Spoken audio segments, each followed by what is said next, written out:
Thank you for coming out tonight. We are all obviously here asking for your vote, but I'm asking you all to look beyond our words, to look beyond our rehearsed, pre-casted, wrapped in a nice little 2-minute soundbite. Two of us will be up here who will be able to take the oath to represent this town, not a party.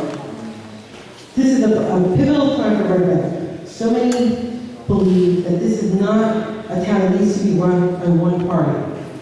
I'm asking you, when you make your private, personal decision, when you vote, ask yourself, who has been serving this town for many years? Not just 10 months, not just a few months. Who's been talking about issues and bringing suggestions to the dais over the years? Not just complaining in September and October to get cheap political points. But who's been bringing up issues not before the management report has even noted, that I've been asking and giving suggestions to the dais which they have put in place. I've been going to budget meetings, not just for 1 year, 2 years, for many years. I believe talk is cheap, and everybody uses the word transparency. I brought transparency to this town. Many of you have watched my YouTube videos, my Facebook stream, because I put my mouth where my words are. I believe that I will be able to represent everybody, and not just by showing words again, but my follow-through. One thing candidates can tell you whatever you want to hear today, and make good sound bites. However, look at our follow-through. Over the years, I just don't show up to school board meetings because I'm a member. I show up, and I've only missed 4 meetings since January 2011. I also believe that partisan politics is not needed in this town. Red Bank is better than us. Red Bank doesn't need any fighting and arguing. Red Bank needs solutions, and I think I will be the one to work constructively with either candidates and bring ideas and come to conclusions and get the work done. And I love like we do on the school board, a nonpartisan organization. I love that a win isn't a Democrat win or a Republican win, it's a win for our children. I thank you for your vote, and I really wish you take this time and again look beyond our words.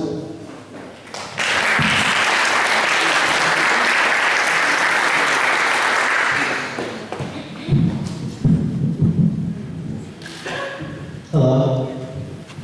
I gotta be honest, it's a lot scarier on this side of the table than the other side, but so my name is Pat Messine. I'm running for Red Bank Council this year, and something I want to talk about is service. I mean, this is why all these candidates up here, and I want to commend everybody up here. Sometimes this is a thankless task, and you don't really do this unless you have passion for your community. And I've been fortunate in my lifetime to have the means and the opportunity and the time, frankly, to be able to serve my community. And I think that's one of the most important things I can do to give back to a country that's given me so much. In college, I was a private tutor. I helped fellow students who were struggling in their courses.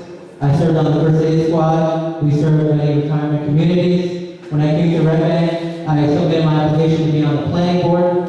When I found out that the Red Bank Borough Education Foundation, a foundation that helps our public schools, they had just lost a treasurer 2 weeks before the biggest fundraiser of the year, I stepped up and I said I would take over the task and I would help out. When I was asked to join the Code Blue Initiative by Reverend Porter, which helps homeless people during the winter times on those cold blue nights, when they have no shelter, we provide that shelter. I was honored that I was one of the first people to be asked. And so I really want to bring this to the point of, it's very important to have the right ideas, and tonight I'll demonstrate why I believe my ideas are what's best for Red Bank. But I think it's very important also to be doing this for the right reasons. And thank you all for coming tonight, and I look forward to answering your questions.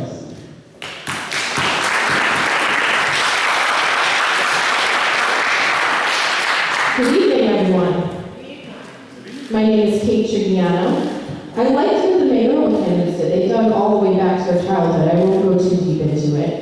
But growing up, I was the arts and entertainment editor of my newspaper, editor-in-chief of my lit magazine. Traveling to Red Bank for my first job by walking up to the train station in Middletown, taking the train one stop, and then walking to Pumpkin Standard, because I wasn't able to drive yet.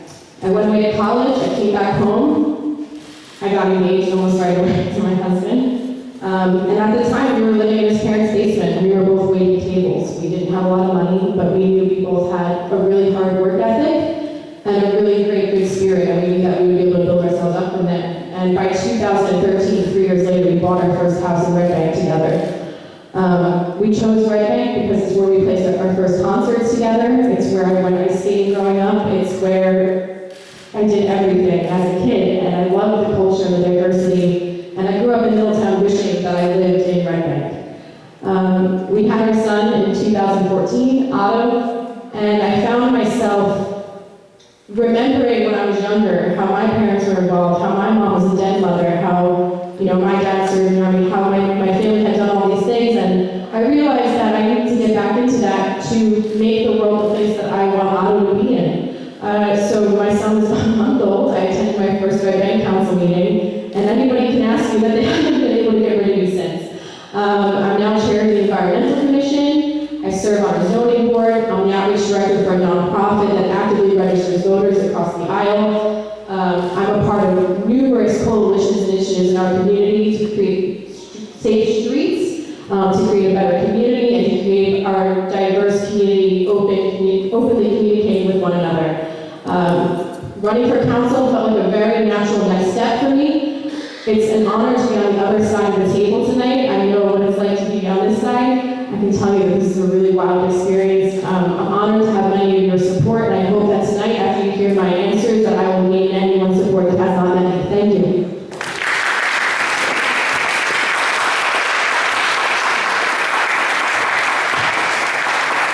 Good evening. I'm Michael Clancy. I lived in Red Bank for about 4 years. A lifelong New Jersey resident. I went to Rutgers on a football scholarship. I majored in biology with the intent to go to medical school, but football kind of got in the way, and I pursued other opportunities. I got hired into the medical device field. I actually had my first interview in Buenos Aires 12 years ago. So the last 12 years I've covered Monmouth and Ocean County. So if one of your relatives or family members ever had a pacemaker, there was likely a 75% chance I contribute to their care at some point.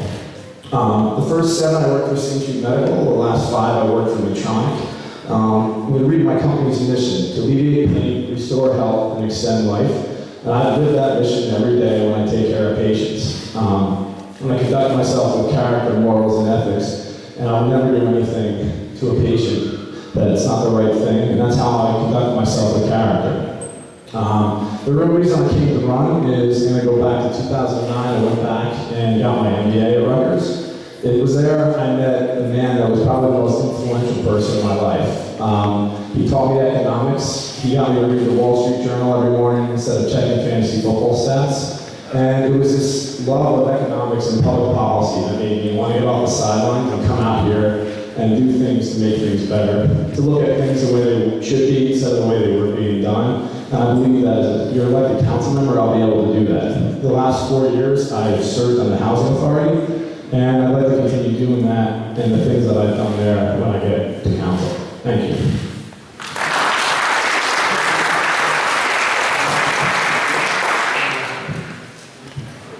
Hi everyone, I'm Allison Gregory and also a council candidate. Thank you so much for taking the time to come out tonight to listen to the candidates and what we have to say. I have a husband, 2 young daughters, 3 and 5, and our dog. I graduated from King University in 2003 with a bachelor's in psychology and a minor in criminal justice. We purchased a home on Bank Street. We had no idea until closing whose home it actually was. The home needed quite a bit of TLC. Many spring and summer days we would be there working and were often met with neighbors saying, "Did you know Norma Todd? Do you know what she did for me?" This house that was soon to become our home with our 2 children got so much more special knowing the history that was evident and how she contributed to Red Bank by creating Lunch Break. She became my role model. About a year ago, we installed Todd's Book Break, a little library inspired by Kate's little library on Layton at the corner of our property, with children's books as well as copies of Watch Out for the Elephants, a book Norma Todd's daughters wrote about their parents and their lives. I enjoy giving back and interacting with children and neighbors who visit Todd's Book Break. From these interactions, I've learned of the frustration of how our borough's resources are unevenly distributed between East and West Side. A big concern of mine is for the safety of our children. I'm appalled at how this has been ignored by our current administration. And to wrap up, I'm passionate, driven, hardworking, and when elected, I will work hard to make Red Bank the best place in the world to live, work, and raise a family. We're facing an affordability crisis. I believe strongly that Borough Hall needs to be run more efficiently, as outlined in the Management Enhancement Report. Conducting a charter study commission, consolidating departments, evaluating contracting our water and sewer department, so much more. There's too many items to list. I am in favor of responsible development that will bring revenue to our town to help offset rising residential taxes. Thank you so much.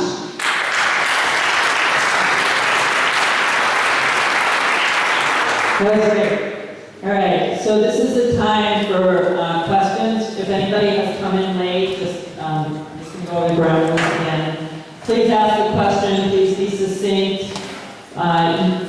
You can direct it to one person. We have a pretty full, crowd here. So if everybody has to answer every single question, or everybody has to banter back and forth, we'll have 2 questions asked. Okay, so hold on a second. So if you can if you have an opportunity to ask a question to a particular person, it's helpful. I'll give some latitude, but we can't have every single question answered. So if somebody answered it similarly, you can say, I agree with them, whoever that person is. If that works for us, we'll do it. If it doesn't, we'll just go with the flow, all right? So let's try this out and see how we can maximize our questions. So I'm going to start on this side this time, and I'm going to go across. I see Mr. Cooley. So I'm going to go across here, all right? Any questions? Yes, there's a question here. Just speak up loudly so people. I'm David Pascal. I'm chair of our Bank Senior Advisory Committee. I'm told to answer the question I asked. My question is for Mike, of course. Let's see, I noticed you said you were on the Housing Authority Board of Directorship, and I believe your council candidate's husband is as well. Are you in favor of any big changes to the Housing Authority? I hear that you're in favor of selling the Housing Authority properties, which could leave our elderly, low-income, vulnerable residents without safe and affordable housing. Is that true or not?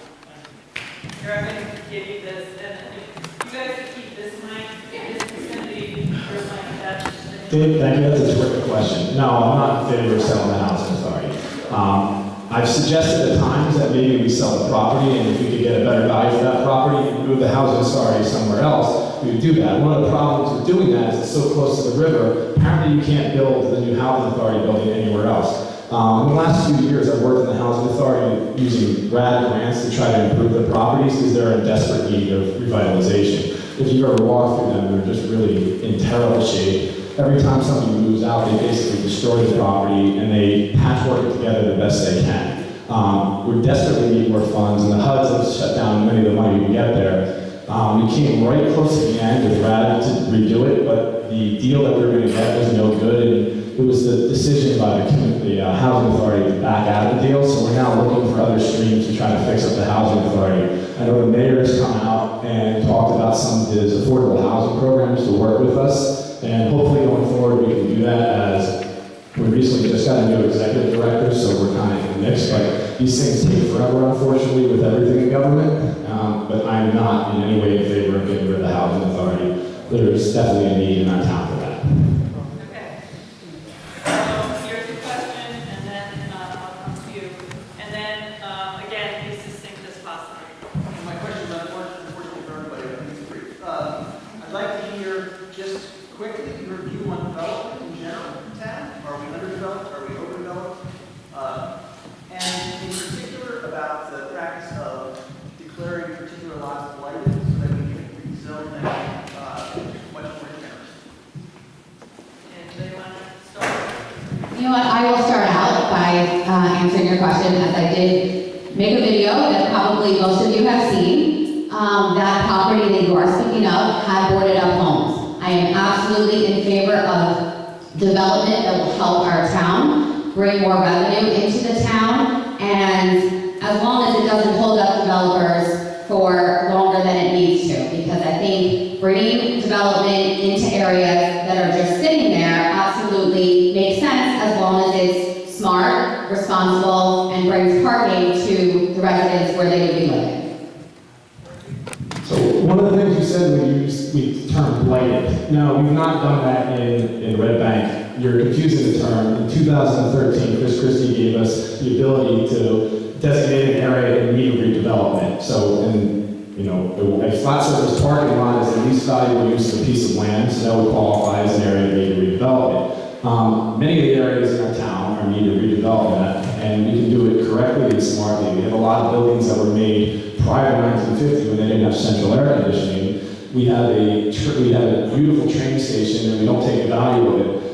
We can definitely build around there, provide apartments for people who want to commute to the city, who can walk through the town, and I think the town would be much better off if we did that. And we did that smartly, such as places like New Brunswick have developed around their train station. Thank you.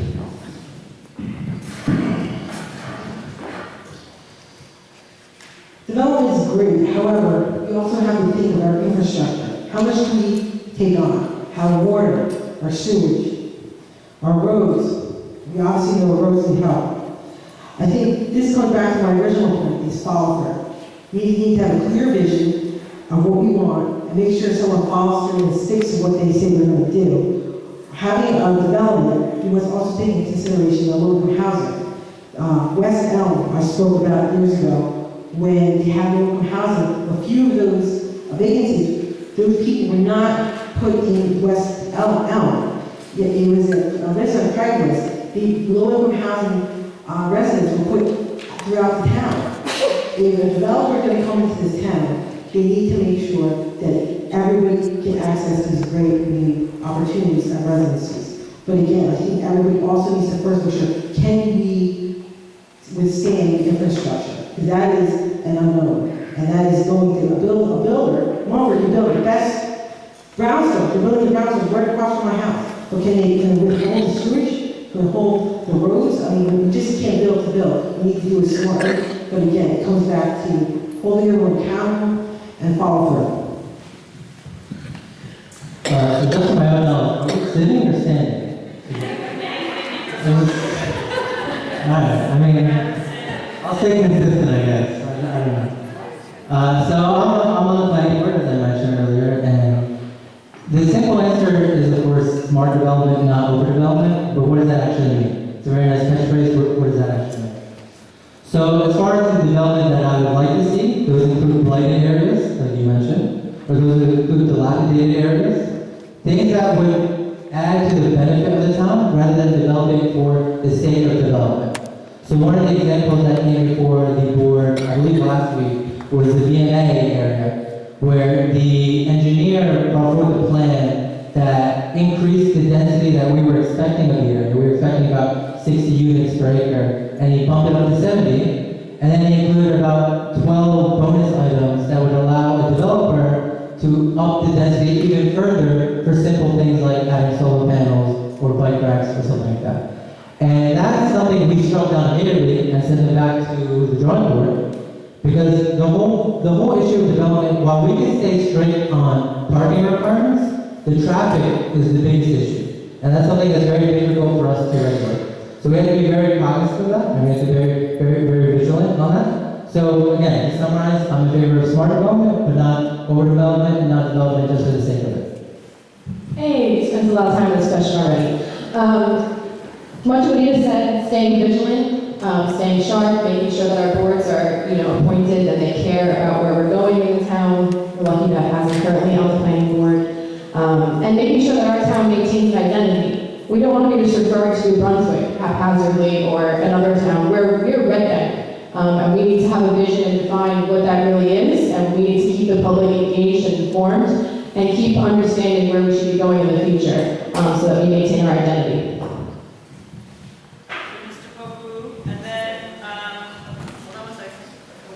I'm just queuing a couple people up, right? So you'll go next. Somebody in the back?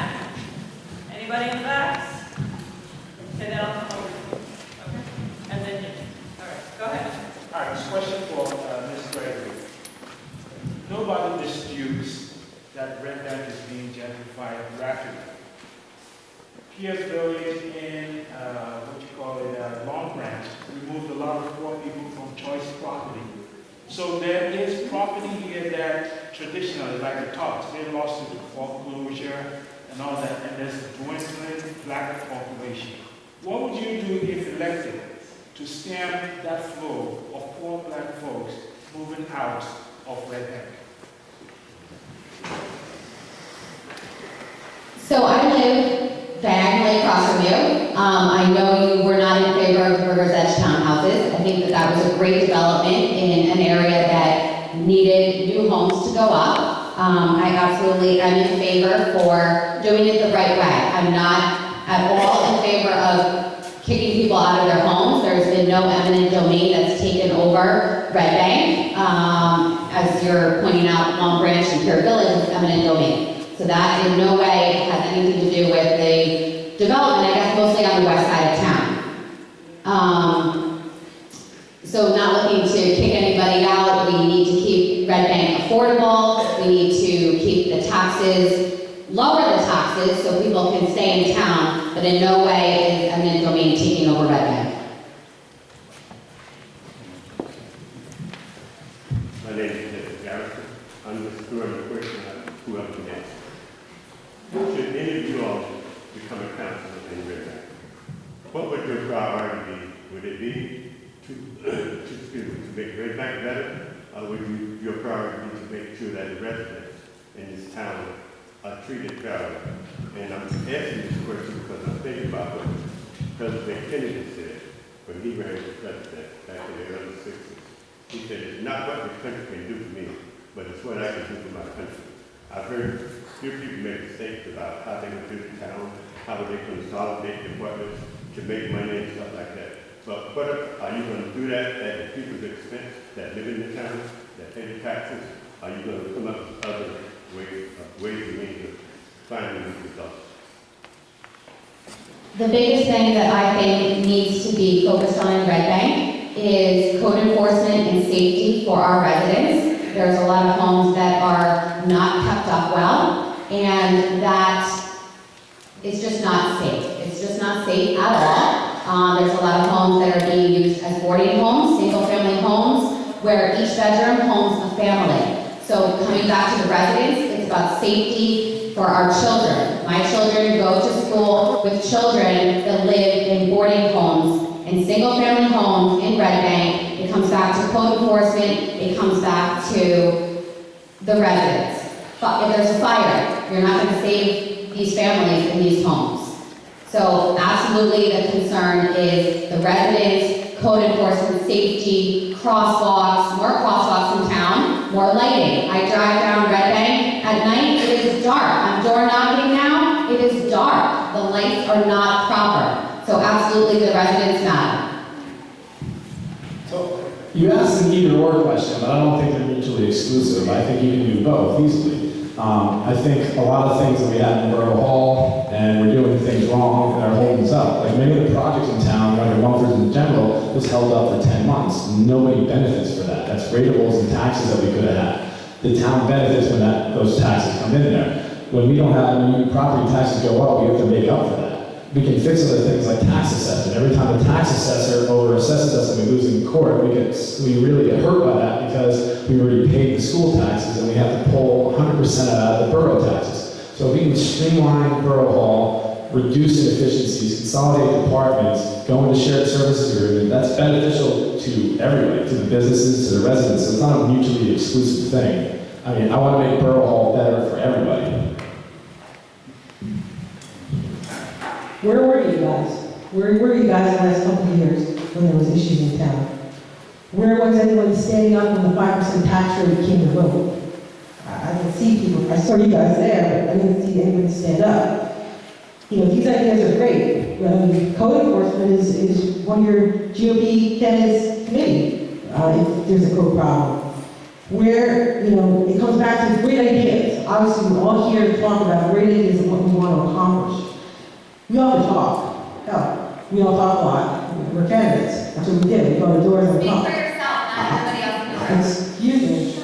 Thank you for being here. Speak for yourself. Thank you for being here. I want you guys to all look at what we've accomplished from the Environmental Commission, to the award-winning commission, and how much work they put into it, but there still needs to be follow through. I think, look at, and to your point, well, speak for myself, well, you know, someone told me I have to be self-centered and see what I've accomplished.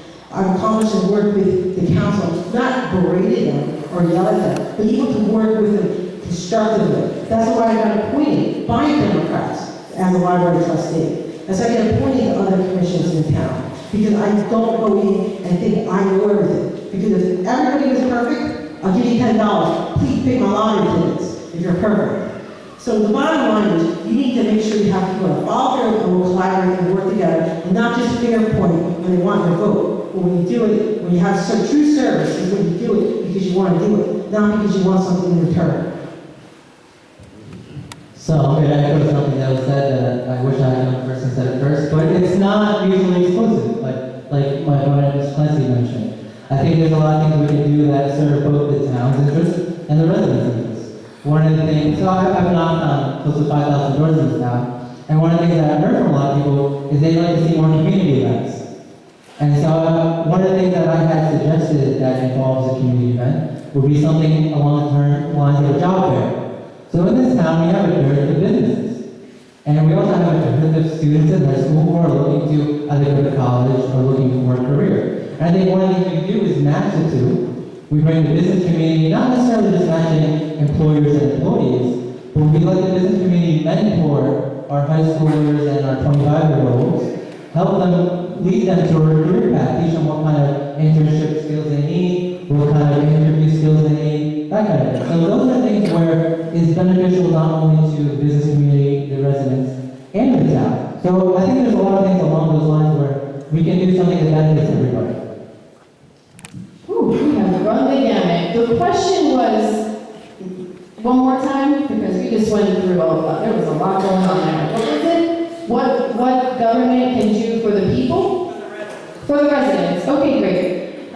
So as Mrs. Soni just mentioned about the Environmental Commission, I am currently the chair. I've been actively involved, basically attending meetings since my son was born, getting appointed, and then actively serving still right now as chair. Through our team and through delegating tasks and through building a strong team, which is also leadership. You need to pick the people that you want to be surrounded by. It's not always talking about what you do as a person, but it's about how do I surround myself with the best people to get a task done. So in the past year, we have achieved $20,000 in grants. Okay? I know that might sound like a small number, but there was nothing the year before. $10,000 from the Sustainable Jersey grant. I have to thank Pat Pinto right here, my vice chair, who has worked vigilantly for our town. She deserves a lot of praise. And when we were approaching that grant, we were thinking of the people in the town and how we solve an issue. So what we're going to be having installed in our DPW currently that just came in are water refill stations for our parks. The water fountains were not sanitary, unfortunately, because how people were using them. So these are water bottle refill stations, and they also have educational material on them about birds of the Navasink, so we can connect our residents more to our river. And then at the base of them, it has dog bowls for people.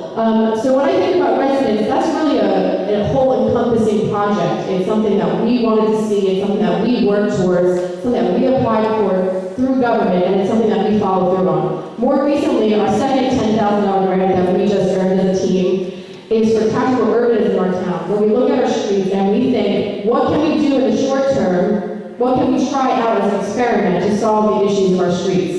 So we actually did a walking tour with Rutgers, with NJ Transit Planning Authority, with our traffic officer, with our chief of police, with our DPW, with our green tour. We got everybody together and we did a walking tour of this town, and we figured out where the best location was to use that grant. And that's the type of work that I like to do. I like to get everybody together, and I like to work together for our residents, with our government. And currently, I'm working on the America Walks grant, with our new grant writer we have in town, and with our schools. And what we're doing is working on a more aesthetically pleasing, more noticeable crosswalk that leads our kids to school down River Roads. That's a grant we're currently applying for. So this is what I bring to the table. I bring ingenuity, I bring thinking outside the box, and I know how to build a good team around me to get something done, because you never do something alone.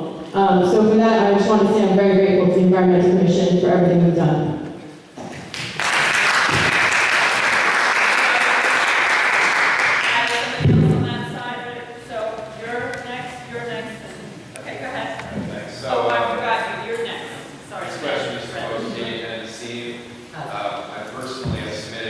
My name is Hazard. I personally submitted 5 tickets related to zone enforcement and public safety. I logged them into the Red Bank Citizen Request Tracker, dating all the way back to early summer up until a few weeks back. I know many of my other neighbors have also made similar ticket submissions. Despite many documented phone calls, emails, even trips to the municipal office, not a single one has been addressed, are all still labeled with an open status. My question is, how can we justify supporting the current administration that has been consistently ignoring zoning laws and major safety hazards which are putting both our citizens and workers at risk? I don't know about your particular situation. I'm not currently serving, and I don't work in borough government. I would be happy to look into it for you and see if I can learn more for you from my resources, but I don't know more about your particular situation. I don't work there, I don't currently serve, so I can't really give you a more clear answer. So I appreciate that. I know those tickets are not coming from your desk personally. My question is more about supporting the current administration where they are going across their desk. Well, so I think, so you know, I know that council and I'm pretty good, but I will say that the current council are the ones who commissioned this management report. So obviously they know not everything is working perfectly. But they did have a courage to do this report, and they're acting on it. So it's been 150 days, and they've acted. I felt there's been about 60 action items, and 33 of them are more than 51% completed. So I know maybe everything hasn't been going perfectly, but I know the council has taken the correct steps to kind of fix that.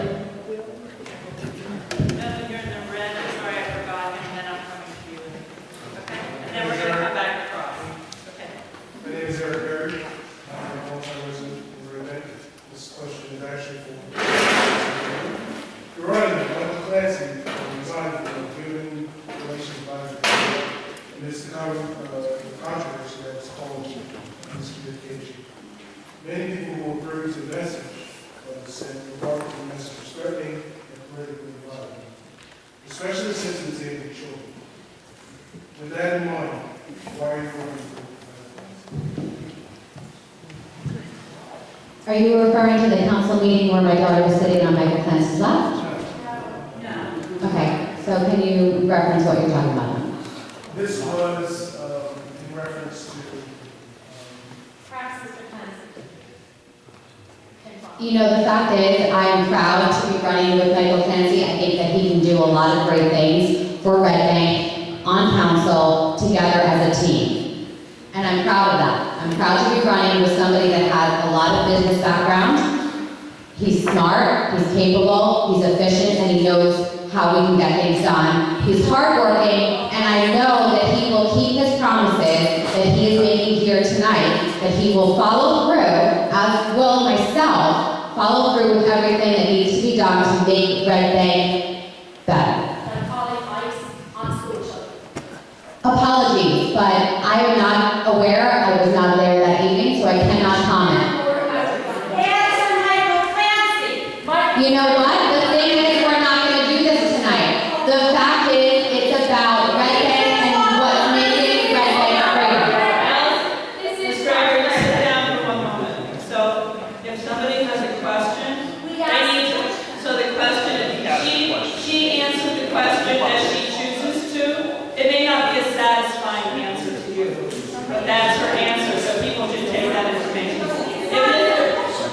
I understand that, I understand, but I'm not sure you're going to get further than what she said, and you may not like the answer, but that is her answer. And then you should decide what you want to do with that answer, but we're going to move on, okay? Gentleman here, you have the next question. The woman in the back, then I'm going to move across and then I'll come back here, okay? All right,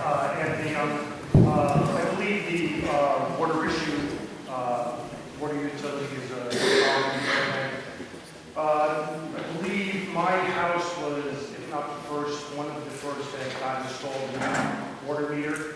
I had a bill north of $600, close to $700 one month. Immediately after the new water meter was installed, went down over by 50%. My neighbor had a water bill right next to me, close to $1,300 that month, same month. Again, water meters installed, went down dramatically. I've been tracking since the new water meters have been installed. You have a question? There has been a huge problem with the water utility. So my question to Kate and Azim, do you support selling our water utility? And if not, how do you plan to pay for the needed infrastructure and catastrophe that it is? His name is Haslam. Does he have them? Does he have them? There we go. Haslam. So in regards to this, once again, I'm not currently serving. I don't work in the Borough Hall, but there is a suggestion in the efficiency report, which we said that we are dedicated to following through on, and I think many people up here agree with that. And there is a suggestion to looking into other ways to approach our water utility. So I'm dedicated to looking at other ways to approach our water utility, whether that's what you're suggesting would be full privatization. Is that what you're suggesting? Get it out of the hands of Harry. Sure, we just need to be careful because you could sell off and have that big bang of farm, or you might be losing something that, your town kind of needs. So we need to approach it carefully. I'm willing to look at what the efficiency report suggests, but I can't comment on it any further than that. I'll echo that for the most part. I'll just say that, I think any meeting is worth taking and any idea is worth exploring. But until I have specifics or details, I'm really going to give a hypothetical kind of answers. My question is to Kate. You're on the Environmental Commission, is that correct? I'm Chair. Bellhaven Nature Preserve is like a major concern in my eyes. It's one of the few natural pieces of Red Bank that we have left. It's been pushed for a spray park, and now it's had trees, 100-year-old trees, cut to stumps. Did you agree with this happening? Did you approve it? How did this happen? Sure, let's take a walk down memory road. So first off, the trees that you're suggesting, that removal was approved by the DEP and DPW. Environmental Commission has no jurisdiction or anything of the sort of removal of those trees. So anything you heard in that realm is a false narrative, completely fake. Okay? When it comes to Bellhaven, actually the first reason I ever attended a council meeting was regarding Bellhaven. I didn't like the direction it was going in. I live right around the street. It was the closest park to my house. I'm obviously a very environmentally sounded person. That's why I dedicate so much of my time.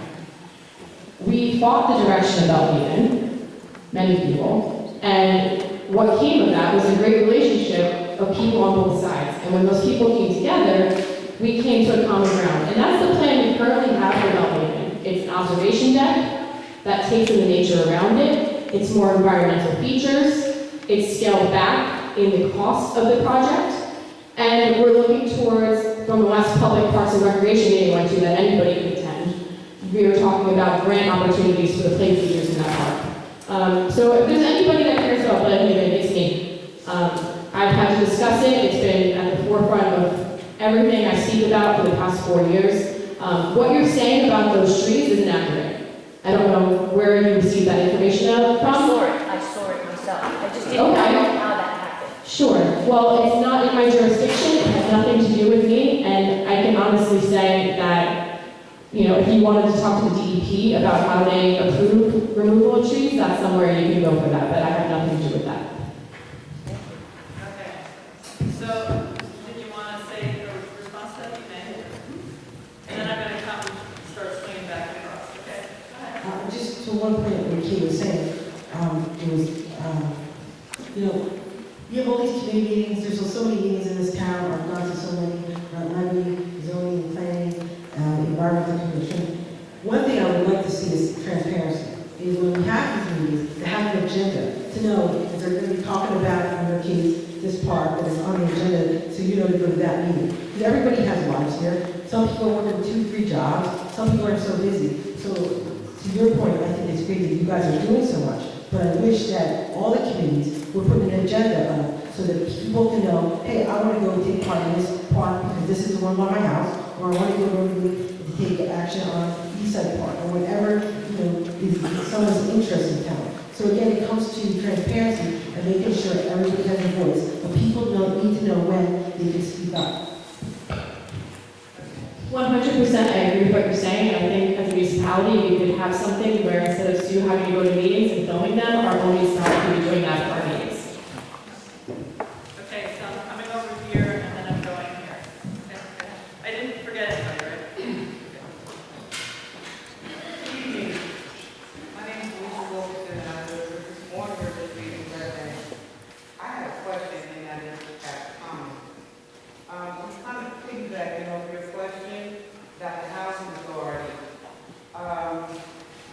First off, one of my questions is the housing authority still under the jurisdiction of the Norfolk? And if so, when is the contract going to end and you're ready to take over again?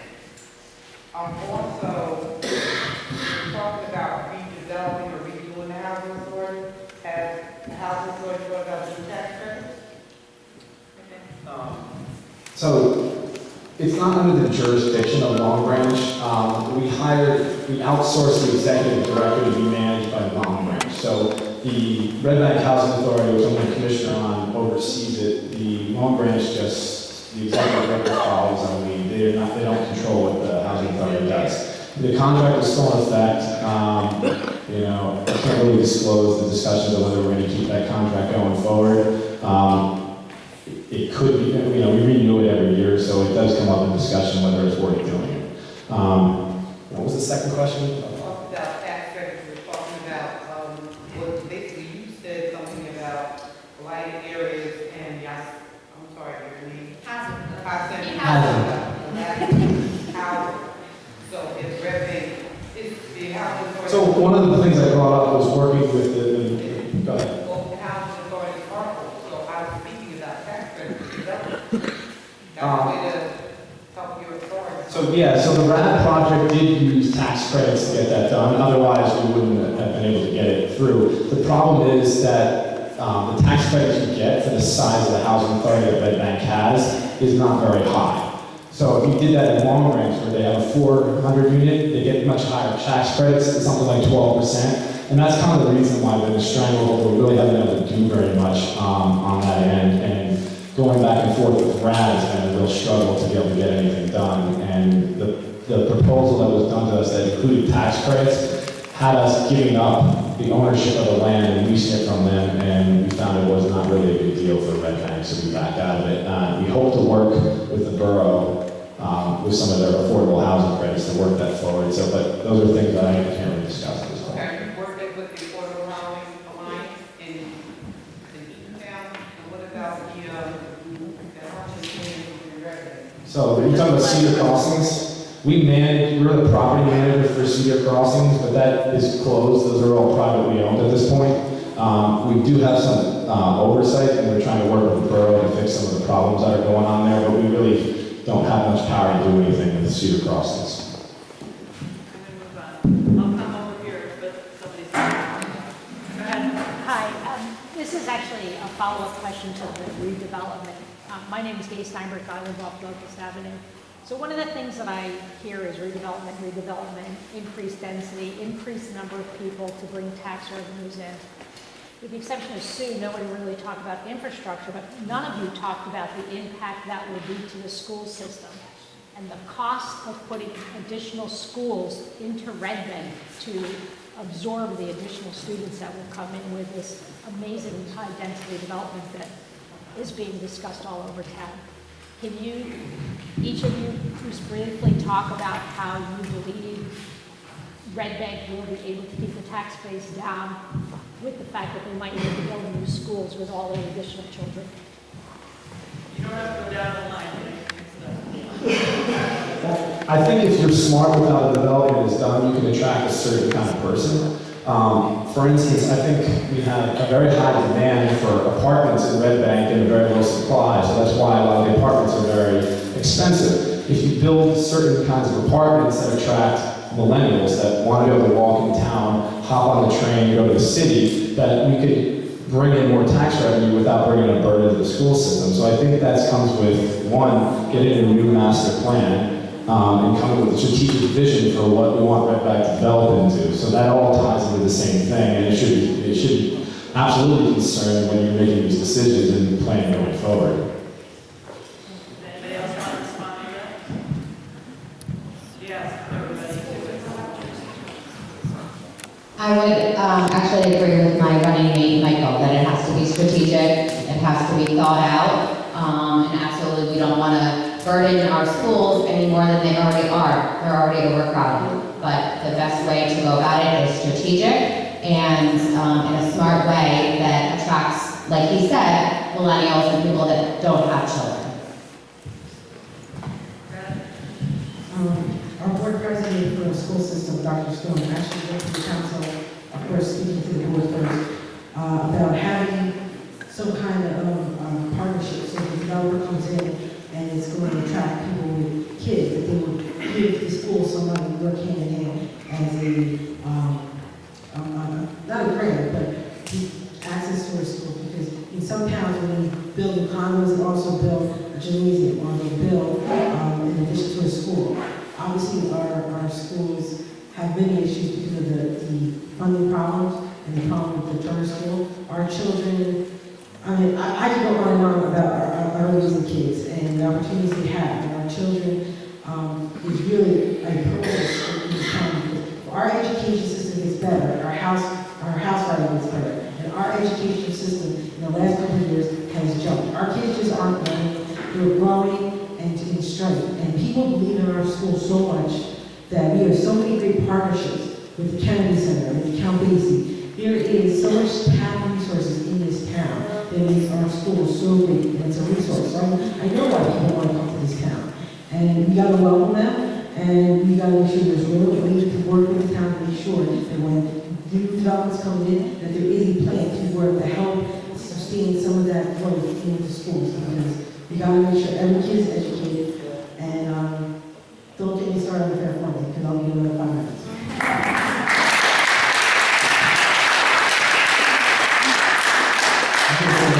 That was a perfect answer. I can't really top that. I have an honest running mate and has them. When it comes to schools, schools are not the jurisdiction of the council. We can say that we are for fair funding and that we're supportive. I will be an involved mother when my kid is in school. I will be a supportive councilwoman. I've already gone and tried to fight for fair funding, as has to VISCOMI and other people and have others here. But beyond that, you know, what's already been said has been said, that that's not really the purview of council. No, but you would be involved in redevelopment, and redevelopment will have. In the master plan, that's the planning board.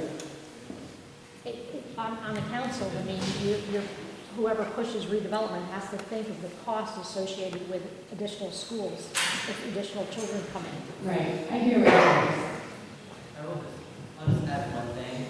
Because one of the things that attracted me to this town was how open and welcoming it is to so many different types of people and from different communities and environments. So I'd be wary of trying to be selective about who we try to invite to town. But I do have great concerns, and we have to be kind of vigilant on that, not overbearing on the school system.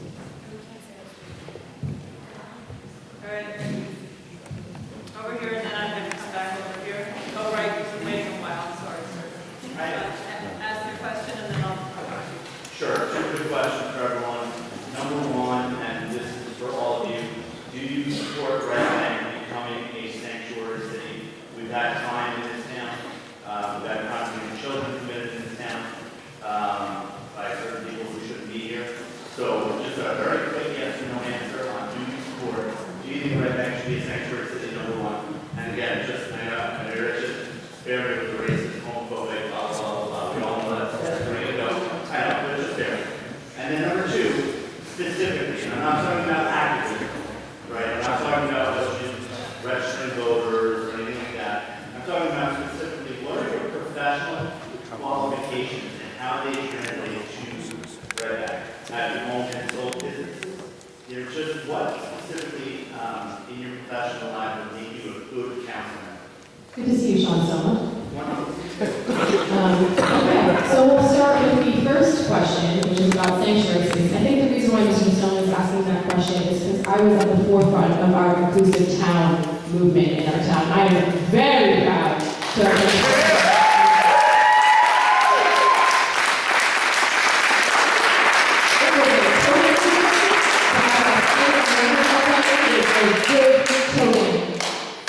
sometimes we need to stand up for the people in our town and let them know that we care about them.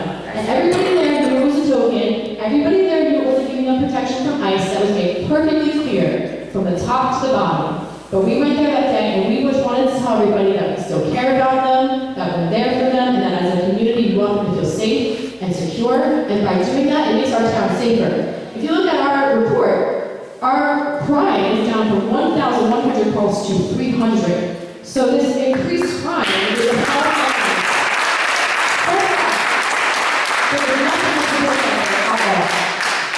As far as my background as a business person, as I stated earlier, I'm no shame. When I got out of college, I went through the economic crash in 2008. I was making a great day rate in New York City, had a housing scholarship, I thought I went to school for the right thing.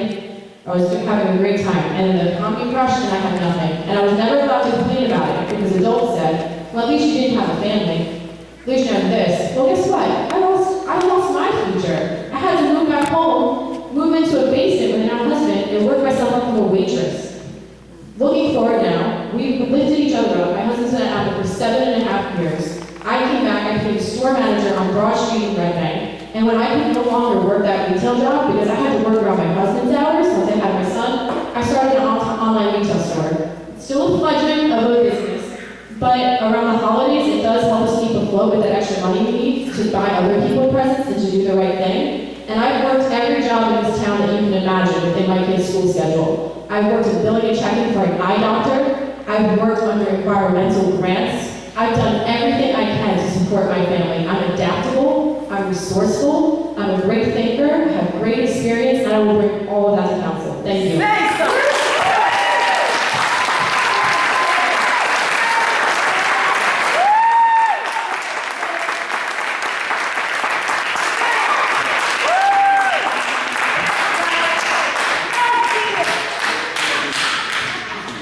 Another answer I'm not going to top, but I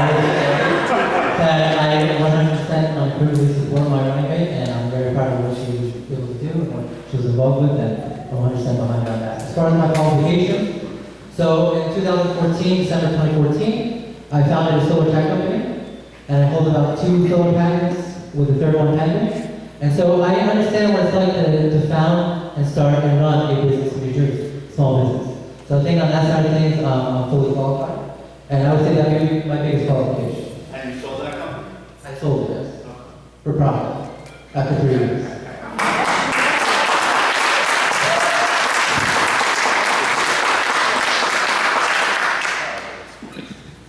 I was born in Ecuador.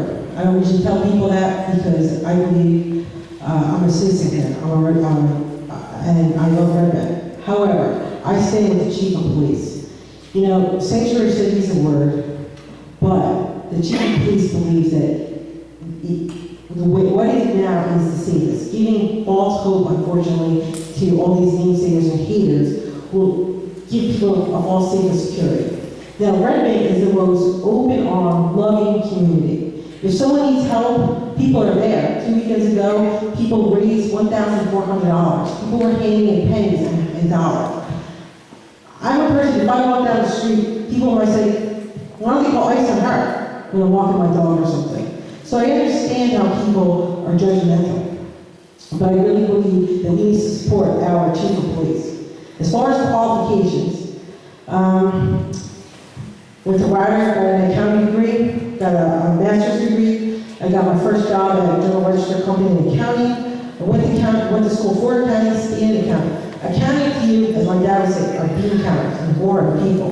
Ironically, what accountants have to do is go into a business, either it's working at Carnage, or working at Cozy Sandwiches, or where I am for 8 years at National Park Supply, is to understand the industry, understand the trends, understand what's going on with every penny that's going through that business. And my company I've worked with, we grew from 85 employees to 150. We went from 8 stores to 12 stores. And I've grown with that company.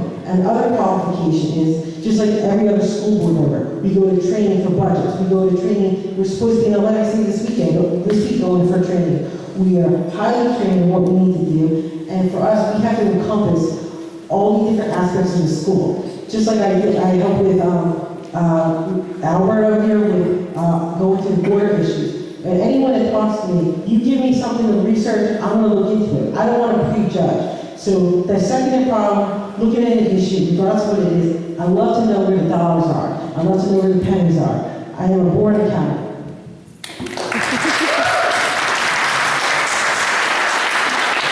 No, I do not support Red Bank in the sanctuary city, and I agree with what Sue said about it, the designation giving people a false sense of security. The state attorney general is what hand-downs how the chief of police handles this. Anything above that is not law. It doesn't affect how the chief handles things. So I'm not against giving people a false sense of security and not enforcing the laws. As for my experience that would help me run for be a councilman, I went back and got my MBA. I learned accounting, I learned economics, I learned finance, I learned strategic thinking, I learned strategy. In the last 4 or 5 years, my job has gotten increasingly collaborating with doctors' offices and hospital systems. I went back and got Lean Sigma certified. I've gone into offices and worked on their workflow, saved them hundreds of thousands of dollars by changing how they do things. And if there's anything, anywhere that needs a Lean Sigma project, it's Borough Hall. All right, thank you.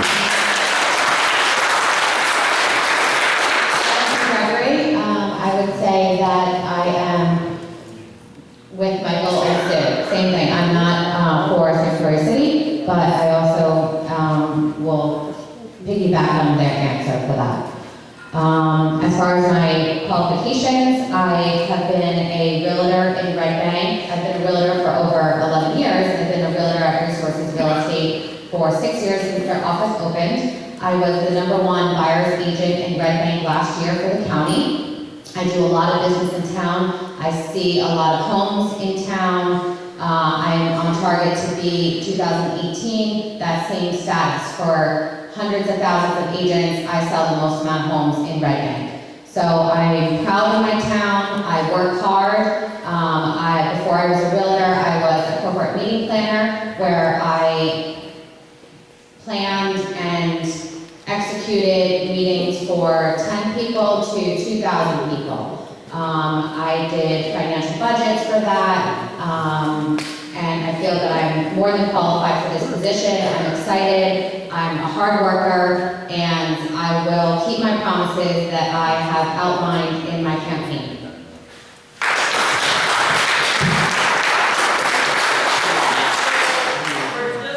We're just about at 9 o'clock. This gentleman's been waiting a long time. He's going to ask this question. Is there anybody else who has a really burning question that they feel like they need to ask who's not asked the question before? So here and Freddie. Okay? No, you still get to ask your question. So if people are all okay, we're going to do these last 3 questions. People who have not asked anything before, and then we'll do our close, which will mean we'll go a little bit after 9 o'clock. Everybody okay with that? Okay. Is that okay with you?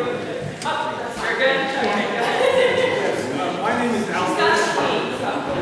My name is Albert Lawrence, and I'm a 25-year-old, 25-year resident of Red Bank. Recently got involved in issues concerning our drinking water quality. And as a result of that, I had done some investigations of how the town had done testing for lead in our water. I have to say that I was not happy with the results, and I believe that there was misrepresentation. The question I have for the council, for the council candidates here, is that there is a hidden tax at this time on water users in Red Bank where you are responsible for replacing the lead pipe that you may have connected to your home that is under the public street. Do you feel it is your financial responsibility to pay for the removal of that pipe, or do you feel that it is the town's responsibility who may have initially installed it? Thank you. It's not your property, it should not be your responsibility. This gentleman came to the council meeting, if you go back to the video, with this long stick. It's actually the pipe, and how corroded it is. And he actually travels with it, so if you want to see it, go see Albert. Right. Not today, but he has it. My point is, it goes back to two things. Number one, transparency, because he went to the town clerk and he's trying to get, at what point did he stop paying for it, and what time he started paying for it. And he talked to many people, he said, in the olden days, they didn't pay for it. So government needs to be transparent, and they couldn't find some records. The clerk did the best she can, and as she always does, I'm not questioning that. And then he also spoke about this numerous times at the council meeting. But where's the follow through? Where's the follow? And he's done a lot of work. He's done a lot of information about water, and because on the time limit, I can't go through that. But I thank you for your help and bringing attention to this issue. And just remember, someday your water pipe's going to break, and you're going to thank him because you're going to know about this issue. Anybody else? Yeah, I mean, I can echo the aspect of transparency. I do think it was incorrect that you weren't aware that it was supposedly your responsibility to pay for it. And I know you've been going back and forth with the borough attorney for a year and a half, 3 and 3 months. I know his response to you was this is how all municipalities in New Jersey handle it. So I usually defer to the experts on the situation, but it's something I could revisit. I'd be willing to revisit. Anybody else want to respond to that? Same, willing to revisit and find us. Okay, so we have a question here, and then Freddie, and then we're moving to the close. So okay, go ahead. Hi, my name is Jill Berger. I live on the west side of Red Bank. I've been resident here for now 14 years. My kids go to the public schools. So I just wanted to ask Trignano a question, and then Councilman the same question. We are a town divided. We have the east side, we have the west side. We have 2 public schools that serve vastly different populations. Aside from taxes, aside from money, aside from consolidation and everything else, I really feel that it should also be a responsibility to bring this town together, especially here in the community. I wanted to know what your plans are to kind of heal us right now, because there's a lot of sickness in this town.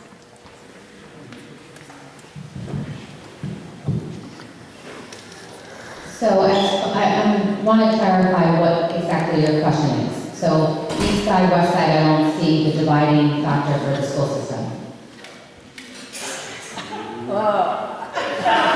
You ain't been anywhere been long enough then. Let's just say what you need, unless you want to. So I mean, Red Bank should be about choice. Okay.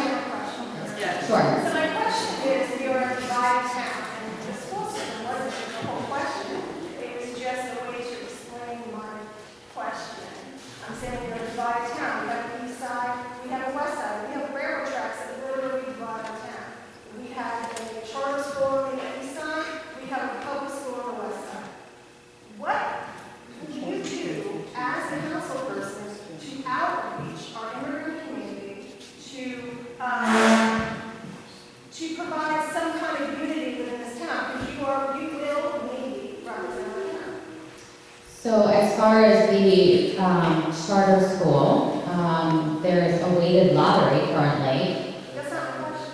Okay. The question The is. east side and west side is divided. I am completely against east side and west side. It was actually in one of my closing statements. I'm completely against east side and west side. I think Red Bank is one town, one borough, and there shouldn't be an east side, west side division. I'm absolutely in favor of one town, not east side, west side.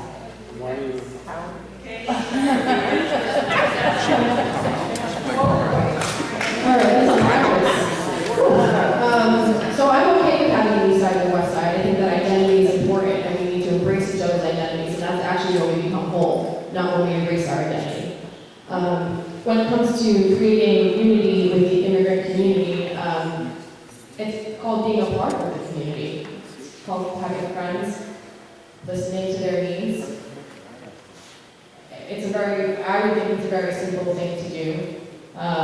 To just diversify the people that you're surrounded surrounding yourself with and listening to them. When it comes to charter school, public school, this comes up every year, and it's difficult because as council people, we don't have the jurisdiction to make a decision on that. And, I know that we're spending $1.5 million on just duplicative expenses by sustaining a charter school in our town. So that, is hurtful, I think, of that amount of money. We need to always be working towards unity, and the only way we do that is by bringing everybody to the table and asking them what their needs are, what their wants are, what I can do to make your life easier, how do I get there for you, and as a representative, I'm not even elected, and I do that every day. When it snows outside, my neighbors come to my house and they go, do I need to move my car, or am I going to get ticketed? If there's a rush, I'm constantly a point person between many different communities within my nano community. And I think that that's where we gain understanding, and that's where we all start to come together. I just want to follow up on one point, that the primary school is completely overcrowded. The 4th grade was moved to the middle school. There was a 500 student increase, or over 500 student increase in the last 6 years. Where have those kids come from? Because there hasn't been that much new development in Red Bank. So that comes back to my overcrowding of single-family homes. That there's too many kids coming from one address in Red Bank.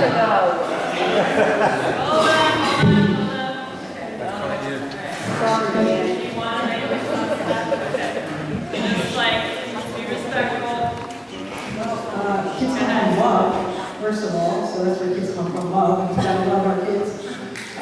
Great. As long as it's safe. Please finish, I interrupted. To your point, Joe, you know about this firsthand, being on the school board where you work. This is a big issue the school board had to tackle. How to get all the community to come together. And since we had the school board pick a new superintendent, he's tackled this very well. And the school board, all of us, have supported him. For example, casino night. You never had a casino night before. We all came together to see, not to see and get a playground for the school. The school didn't have a playground, but everybody worked together. Ed, councilman, Kathy, everybody, school board members, teachers, stayed in town and went home late to come and help raise money for school. So the other problem with school is parents are working 2 or 3 jobs to stay in this town, to work here, to pay rent, to pay their taxes.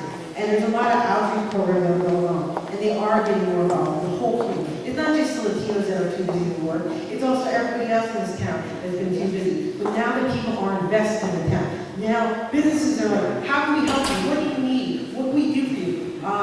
They raise money at one of the Oyster Fest for the school. So when people work together and you stand up and you show your work together and you invite people to work together, they'll step up. One person steps up, the rest will follow. And if I'm elected, or when I'm elected council, I want to be that avenue to help bring everyone together.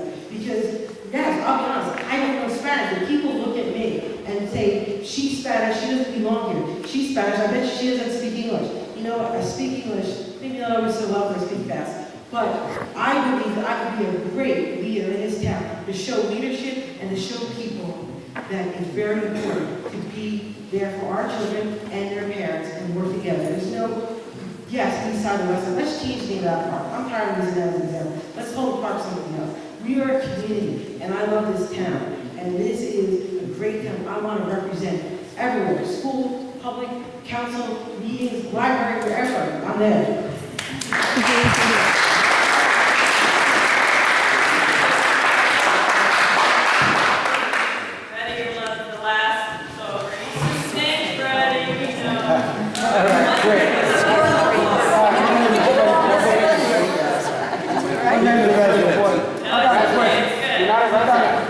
Keep it to residents. I got a question to all of y'all.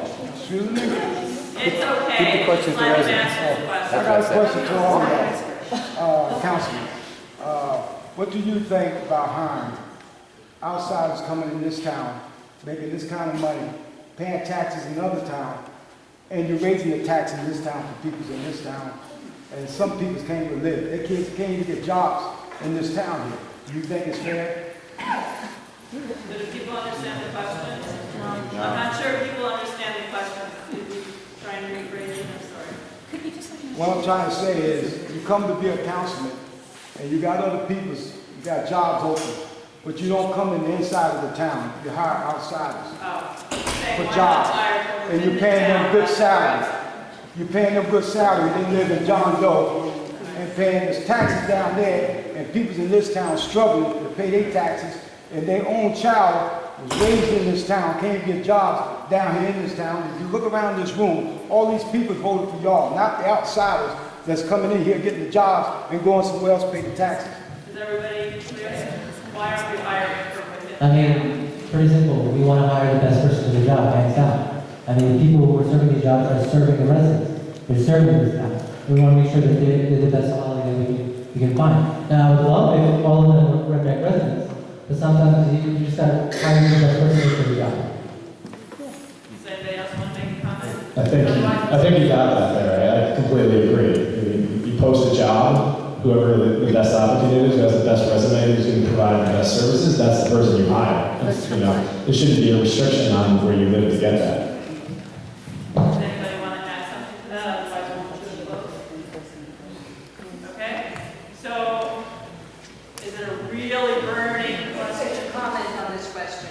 I think part of where this question is coming from is there's a dispute about the crews that were hired to work on the VISCOMI construction project, because there have been people out there picketing saying that VISCOMI should have hired a local firm and given local people jobs. I think this is part of the Thank you for sharing that information. Okay, so we're going to go to close. Thank you, everybody, for your patience and for your thoughts and questions. We're going to go to close. When we finish, we have some cleanup and whatever to do. You can mill around and ask less formally. So, who's number one? Okay, go ahead.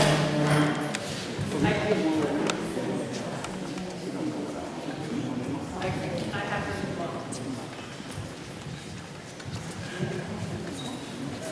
Hold on, I'm getting my coffee. Go ahead, Senator. Thank you, everybody, for coming out tonight. You heard a lot of ideas, a lot of you clapping. One issue we didn't talk about tonight is nonpartisan. Nonpartisan election, being independent, not worried about party players and chairs and all this nonsense. So that's why I ran as independent. I ran because I can talk. People know me in this town, know what I stand for, know that I show up. And somebody wasn't, people don't care what we did. You know what?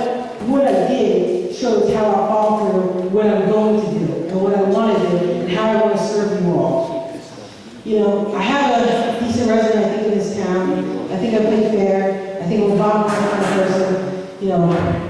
At the end of the day, I love serving this community. Wherever I'm needed, how somebody else was last night, I was out there before it was dark. I believe, as a community, that this is my home. I didn't choose to live in Bricktown growing up, which is all strip malls. That was my parents. But being a citizen in this amazing United States, I take it seriously. And when I got to a level in my career that now I can give back, I gave back. And I got to thank my wife for giving me support, spending all this time out here, and going to meetings, backing me up, and letting me take my money and support this campaign, because I care so much for this town.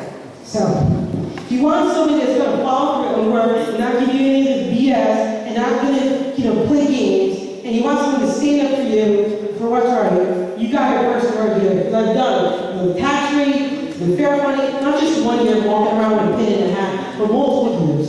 Going down to the state and having meetings and missing work. I would be able to lower my job to 30 hours a week to spend time here, and I make that commitment to you all. I will take this job so damn seriously. You have no idea how much the effort and the time I take. Imagine what I can do when I'm in those rooms, when I can stand up for you, and all the arguments that you guys don't see and you don't hear. That's who you'll have. You have somebody independent, period. I didn't take anybody from any professional. I didn't take anybody from any party brokers or other candidates swishing all the money around. It's an amazing chart right there. You know what? I put my money where my mouth is. And I walk around and talk to candidates, to residents, and I just tell them as I see it. And look at my 50 plus comments on the record, because I'll always speak up. My wife doesn't know that.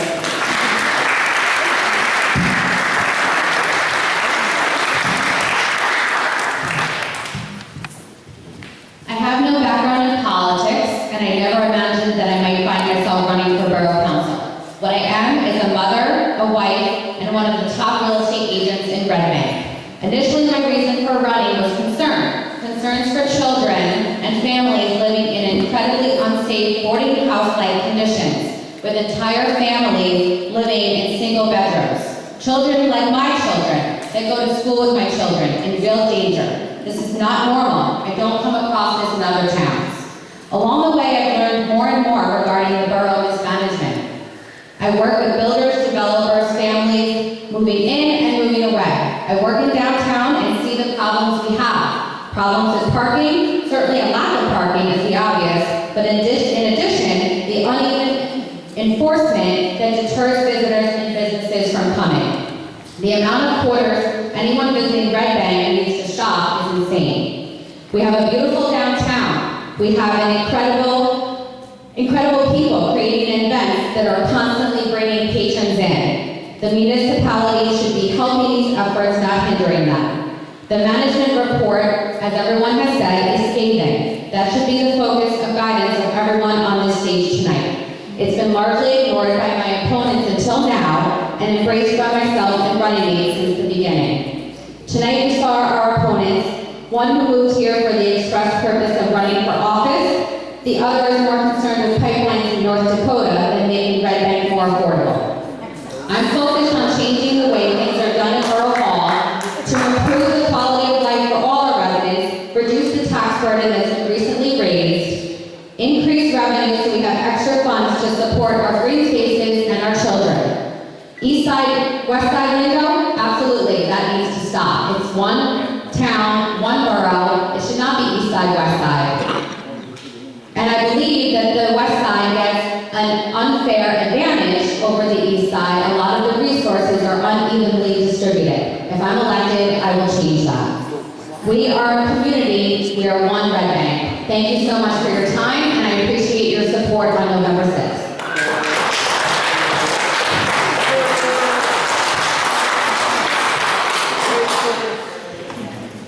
So, my name is Adam Racine, the 20th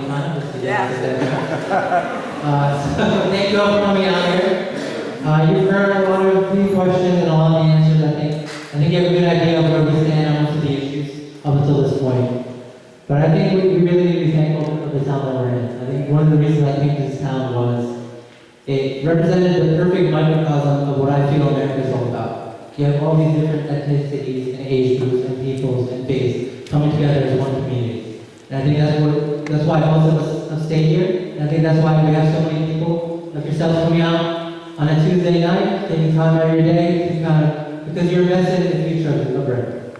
So I know you've heard where we stand, and if you believe in me as a candidate, and if you believe in my vision for the future, then I ask for you to vote for me to represent you on council. My name is Hassan Nassim. Thank you.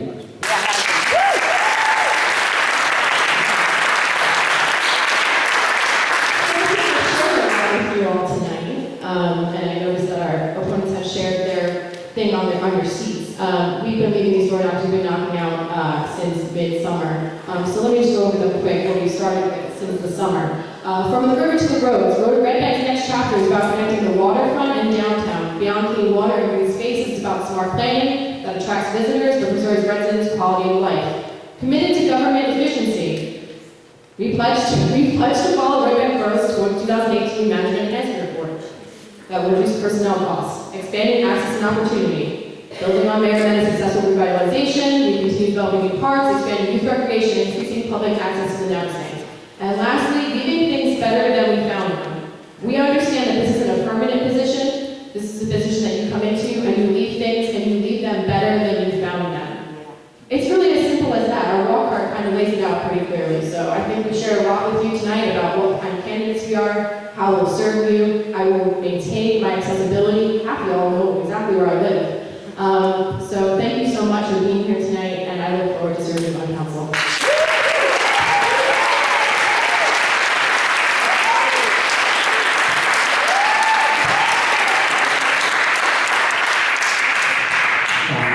First off, can we give Ben and Amy a round of applause for putting this together? 22 years is an extraordinary task. Second, the rest of you, thank you for coming out tonight. The fact that this many people fill this room shows you how the passion and the love you have for this community, which I share with you, because I wouldn't have put myself up here. And I thank my opponents for as well as running, because I know how hard it was for me to be up here, so I'm sure it was just as hard and difficult for them. I love this community. I want to be a part of this community. As Jill said before, it is divided. And some of that's my own fault for things I've said and things I've done. And the way I'm going to help that is I'm going to be open to a conversation with you whenever you're available, Joe. You know, with the advent of social media, things get blown out of proportion. Talk to your neighbors. That's my advice. Stay off of social media, talk to your neighbors, have a conversation with them, learn what's in their heart. Don't judge them by a statement on social media. That's what I would say to you. And as a council member, I'm always willing to talk to anybody at any time for anything. And that's what I'll pledge to you as your councilman, so I hope you vote for me. Thank you.